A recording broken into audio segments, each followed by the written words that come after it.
Oke, jadi kita menurut WHO ya Pak, itu usia 1 sampai 2 tahun itu harusnya nggak boleh terpapar gadget sama sekali.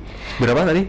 0 sampai 2 tahun lah. 0 sampai 2 Oke, kalau itu bisa belum boleh terpapar gadget sama sekali. pegang HP juga nggak boleh? Nggak boleh Pak. Soalnya kan itu tadi Oke. kan karena pasif, terus juga anaknya nggak ada feedback, jadi cuma melihat Oke, aja kayak oke. gitu. Nge. Nah itu sebaiknya lebih banyak dikenalkan dengan buku. Nah,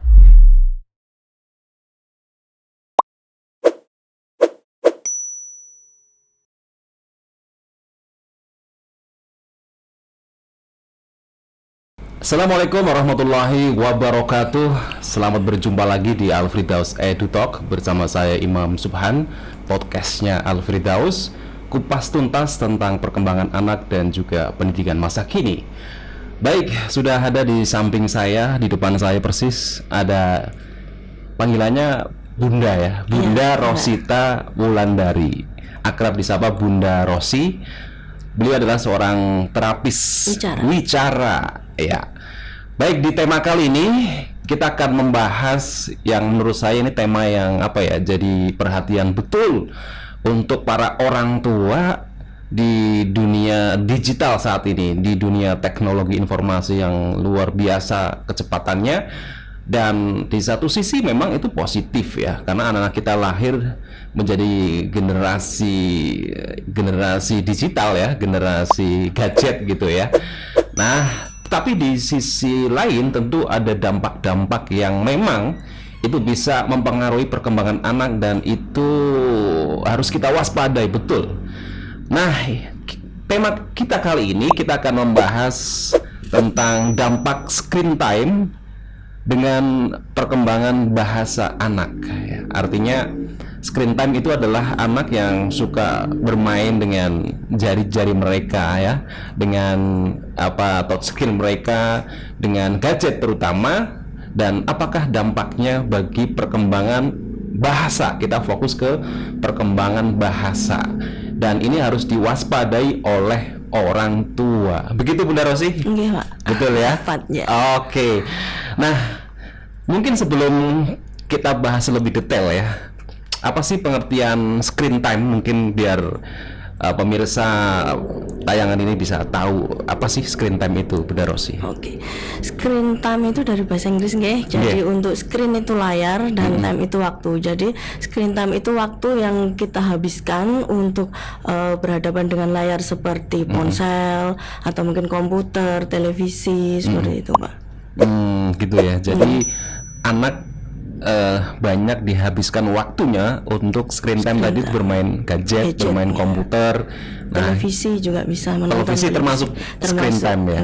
Karena dia melihat waktu untuk melihat layar monitor gitu ya. Oke, terus kira-kira seperti apa nih? Tapi sebelum ke arah sana ya, kita ke masalah perkembangan bahasa terlebih dahulu mungkin ya.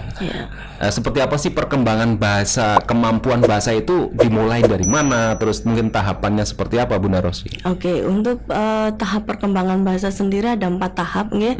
Jadi yang pertama itu adalah tahap prelinguistik, biasanya di usia 0 sampai 1 tahun. 0 sampai 1. Jadi itu biasanya tahapan babbling, mengoceh, atau mungkin ada bahasa-bahasa bulan kayak baba bibi kayak gitu. Gitu. Terus di tahap kedua ada di usia 1 tahun itu ada di perbendaharaan. Dia sudah punya perbendaharaan kata minimal 3 kata. Terus kemudian ada usia 1 sampai 2 tahun itu ada 500, sekitar ada kosakata 500 sampai 50 sampai 100 50 sampai 100 kata. Kemudian untuk tahapan ketiga yaitu di usia 3 sampai 5 tahun itu biasanya untuk tahapan prasekolah nih Pak. Jadi itu harus bisa untuk merangkai kata, kalimat seperti itu, jadi membuat kalimat. Jadi untuk bercakap-cakap ya, minimal bercakap-cakap gitu. Dan yang kedua di yang keempat ya, di tahap usia 6 sampai 8 tahun itu harus sudah bisa menyusun suatu cerita. Jadi sudah bisa bercerita dan bahasanya juga lebih kompleks ngeten Mbak. Lebih tertata ya. Iya, sudah lebih tertata. Sistematis. Jadi orang mendengarnya kayaknya sudah sesuai ya. Ibaratnya kalau pelajaran bahasa Indonesia EYD-nya sesuai ya. Ada subjek, predikat, objeknya. SPOK-nya sudah oke lah. Sudah oke gitu ya. Oke, tadi perkembangan bahasa ya, dan apa mungkin sebelum ke screen time itu ya, spesifik ke screen time itu, ketika anak ini di tengah raya ada gangguan bahasa, itu seperti apa di tahapan-tahapan itu akan juga bisa dilihat ketika anak ini terganggu secara kemampuan bahasanya? Oke, kita bisa melihat di tahap 0 sampai 6 bulan. Jika tidak ada babbling, tidak ada mengoceh, anak tidak mengeluarkan suara sama sekali, itu sudah warning, perlu diwaspadai. Oke. Jadi bisa lebih awal kita deteksi. Tapi jika sudah perkembangannya bagus nih di usia 1 tahun sudah bisa, tapi mengalami kemunduran. Jadi ada beberapa kasus yang memang di usia 2 tahun itu mundur, kok jadi nggak bisa apalagi sih, kata-katanya sudah berkurang, Kayak hilang gitu ya? Oke, ada beberapa yang hilang, nggak mau ngomong kayak gitu kan. Kemarin tuh sudah muncul beberapa kata tapi kok hilang. Nah, itu harus diwaspadai sebelum 2 tahun. Itu 0 sampai 6 ya?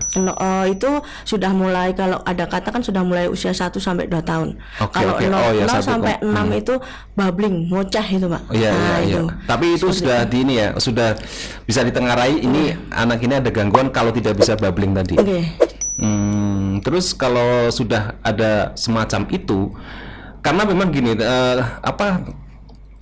perkembangan bahasa atau keterampilan berbicara itu ini enggak sih, ada yang memang terlambat, tapi dia nanti bisa gitu.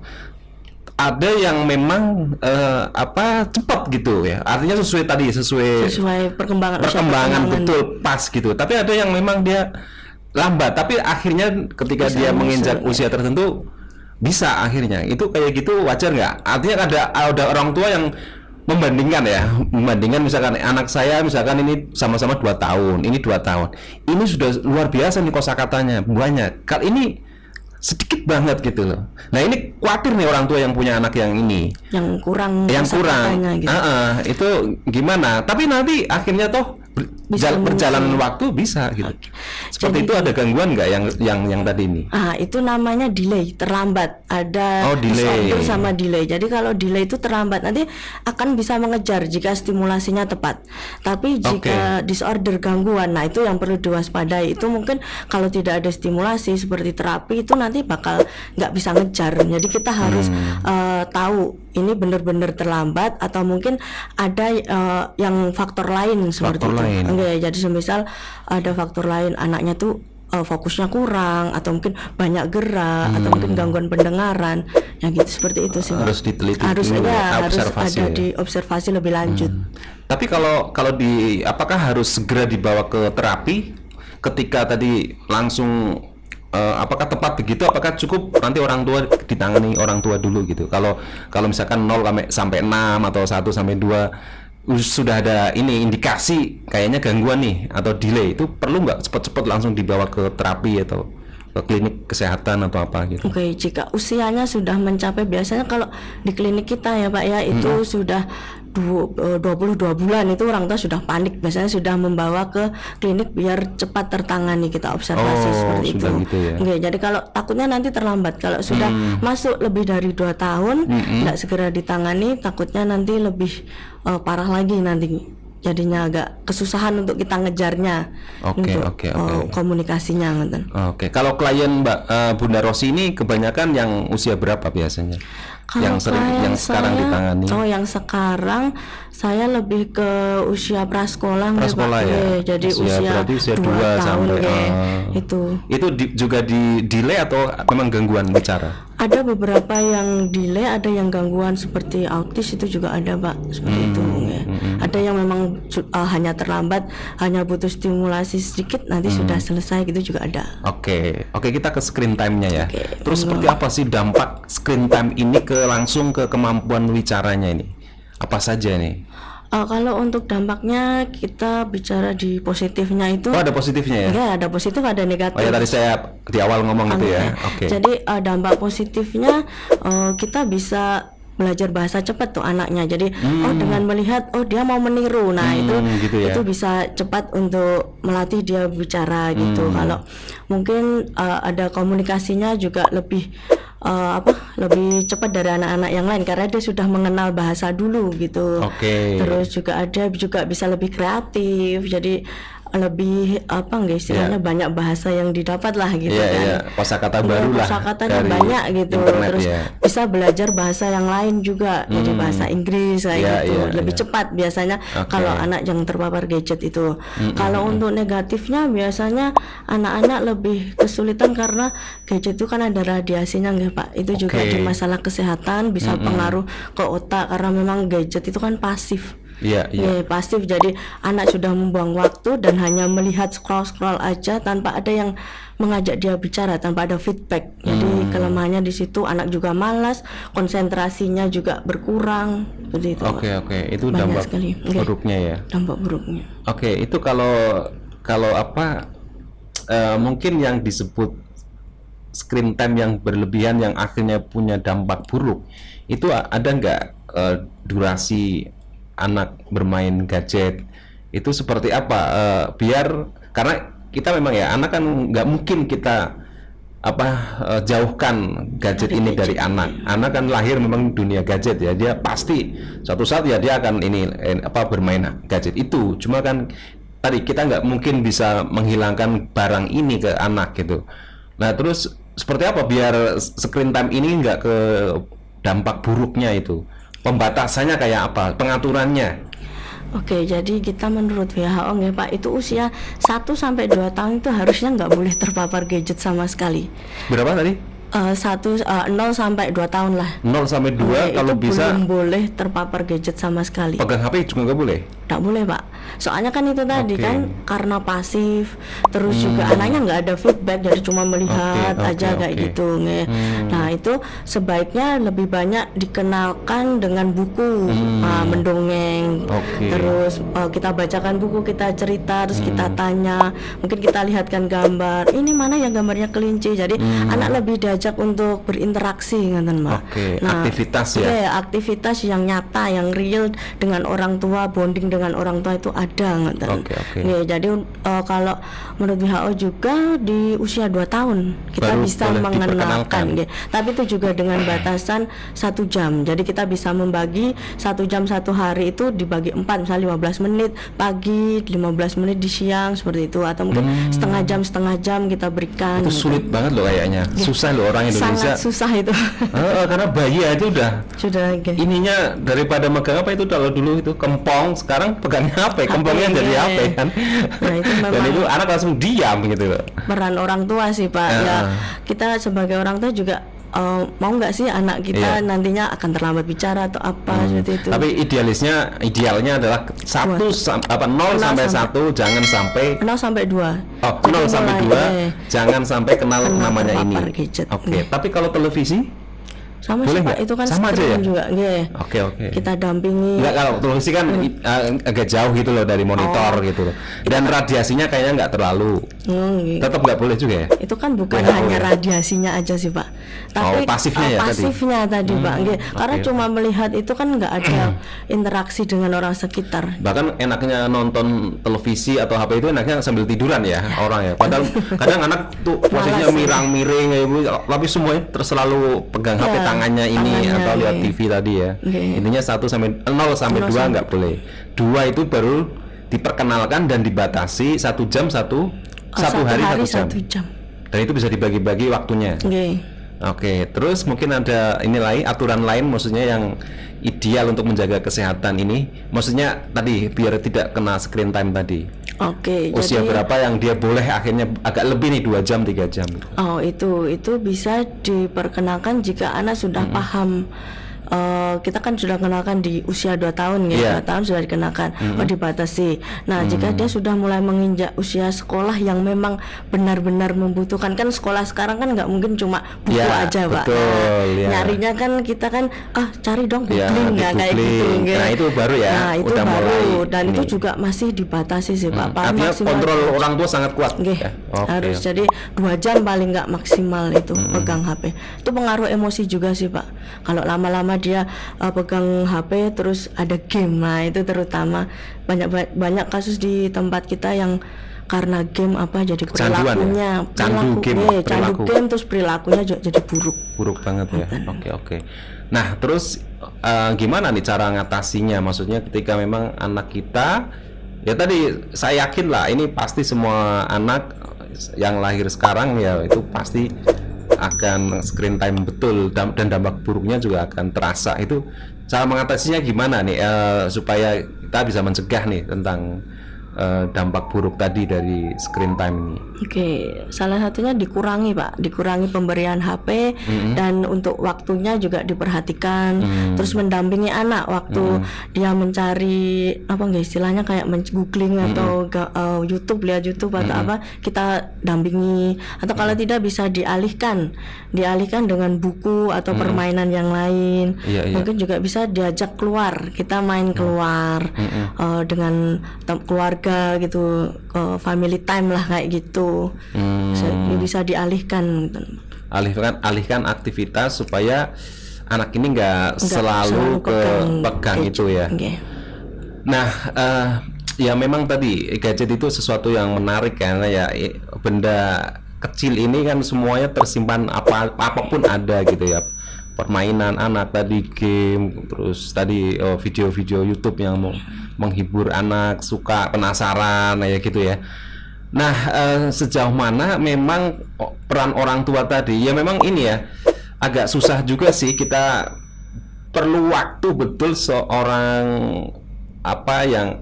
ayah atau seorang ibu yang notabene sekarang sibuk kerja harus meluangkan waktu untuk anak, menciptakan permainan yang anak itu akhirnya nggak lari ke gadget. Nah itu mungkin aktivitas apa yang bisa dilakukan oleh orang tua ini ya? Kalau sedang bersama orang tua mungkin dengan gitu, kesibukan tadi loh, kesibukan luar biasa. Ya. Orang tuanya sibuk, jadi anaknya di rumah dengan gadget. Nah, akhirnya mau tidak mau gitu. Oke, biasanya kan di rumah juga ada yang mengawasi. Kalau enggak kita simpen aja gadgetnya. Kita buat perjanjian dengan anak. Kamu boleh dapat HP, nanti boleh lihat HP kalau kamu sudah melakukan ini ya, kayak gitu. Jadi kita buat kalau anaknya sudah besar, sudah istilahnya masuk usia sekolah, itu kita bisa buat perjanjian. Kalau kecil kan biasanya masih ada pengasuh, nggih. Nah, pengasuh yang harus kita harus kompak lah, istilahnya mungkin kakeknya, neneknya atau mungkin baby sister itu kita harus kompak.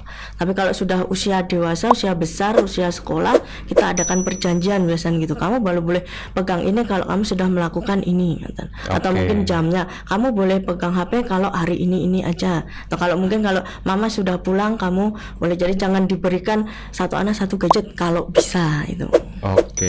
Misalkan 3 anak ya satu HP untuk bersama gantian kayak gitu. Waktunya bagus juga diatur.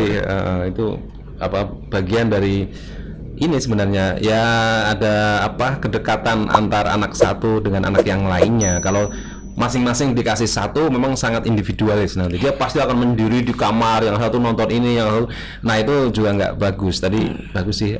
Terus gini, spesifiknya ketika screen time ini ya, anak sangat suka dengan bermain gadget tadi, waktunya habis untuk melihat monitor HP itu ya, screen HP itu.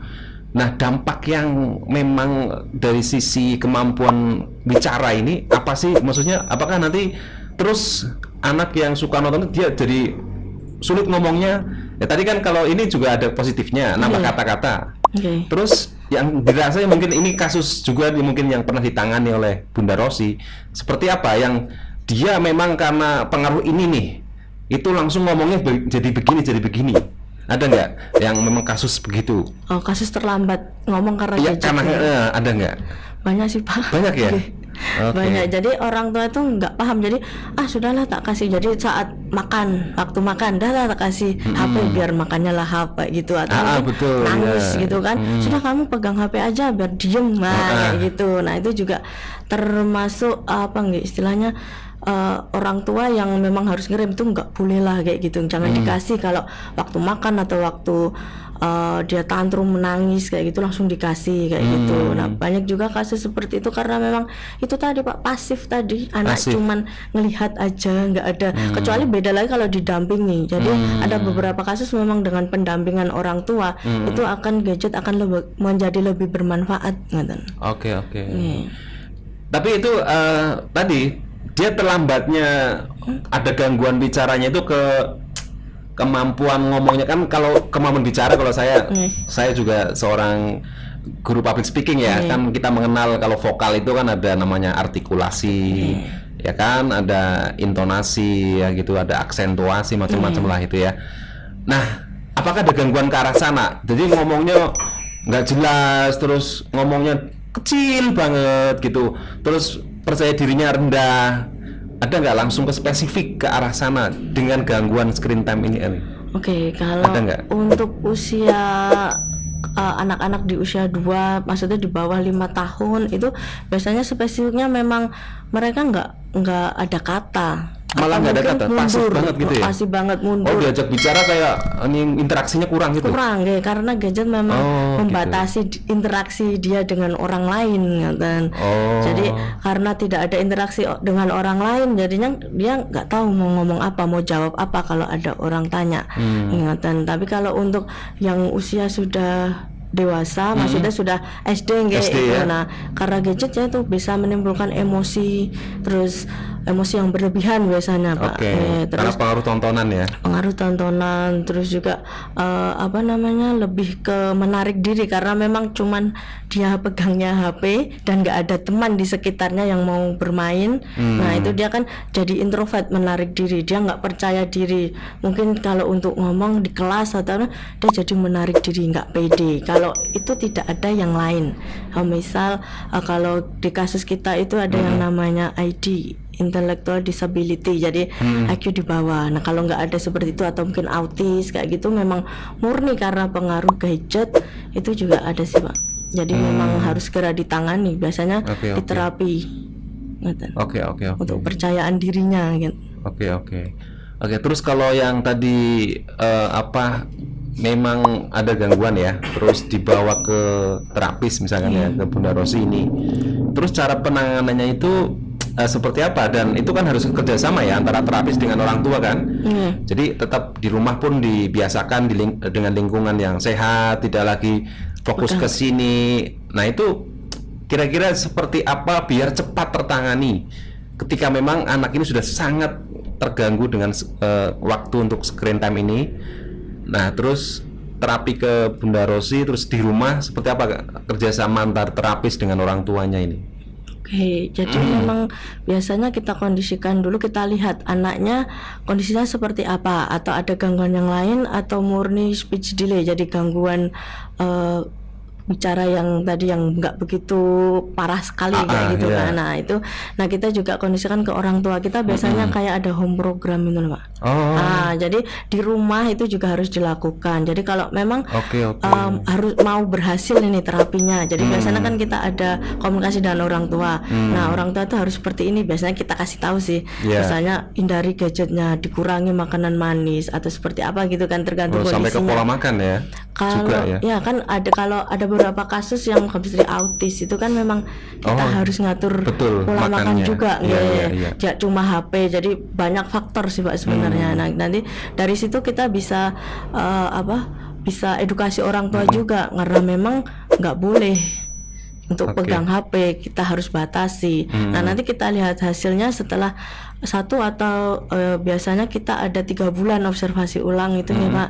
Jadi biar kalau sudah 3 bulan ternyata puasa gadget memang benar-benar berubah sikap, perilakunya, dia bisa lebih jadi ada omong, ada kata. Nah, itu kan berarti memang ada peran orang tua di situ, dan memang harus itu, Pak. Intinya anak itu butuh partner berbicara ya. Jangan sampai dia berbicara dengan selain manusia, maksudnya dengan gadgetnya gitu ya. Kalau dia ada komunikasi, misalnya dia meniru, Pak. Jadi kan ada beberapa YouTube yang gerakan, terus ada kata. Nah, itu kalau dia meniru, kita nggak apa-apa, kita hanya mendampingi, kita mendampingi. Ini loh dia sedang ini, jadi ada penterjemahnya di samping. Istilahnya kayak game-game edukatif ya. Ya, kan ada beberapa yang di usia 3+ atau berapa. Nah, itu kan memang itu positif ya, itu positif ya. Tapi memang ada pembatasan waktu tadi situ, Pak, untuk pemberiannya ya. Oke, Bunda Rosi, luar biasa nih materinya hari ini. Ada hal lain mungkin yang disampaikan, maksudnya seputar masalah screen time ini, kira-kira apa yang harus diwaspadai juga oleh orang tua di rumah? Kira-kira apa tentang, artinya gadget tadi mau tidak mau memang sangat luar biasa pengaruhnya. Tapi tadi tidak mungkin kita lepas gitu kan dari gadget. Mungkin pesan buat orang tua ini. Oke, untuk mama papa yang anaknya memang benar-benar gadget holic kayak gitu kan, gadget addict itu kan, kalau bisa dikurangin, ajak mereka lebih kebersamaan di luar, jadi kebersamaan keluarganya itu luangkan waktu sebentar aja buat anak-anaknya, lebih berkomunikasi dengan anak, mengobrol. Jadi anak juga butuh diperhatikan.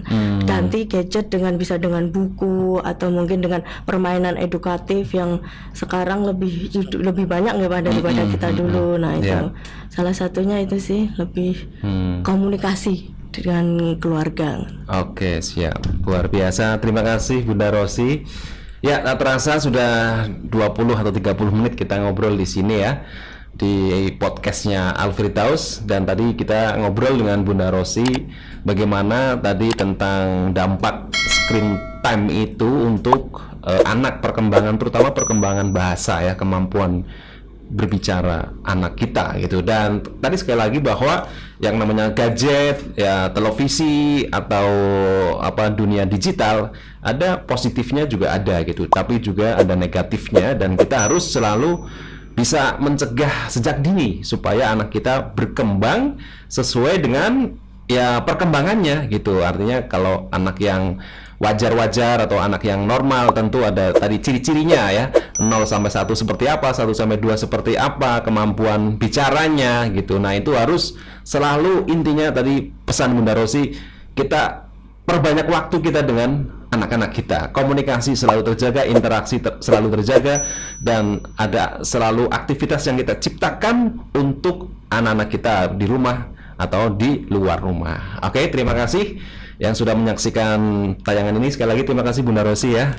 Selamat bertugas lagi di Puspa Alfridaus. Bunda Rosi adalah seorang terapis wicara di Puspa Alfridaus. Dan sekali lagi tayangan ini bisa disimak di channel YouTube Alfridaus World Class Islamic School dan juga di Instagram alfridaus.school. Jangan lupa di follow, di subscribe ya.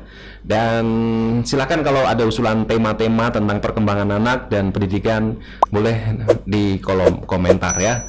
Terima kasih, saya Imam pamit. Wassalamualaikum warahmatullahi wabarakatuh.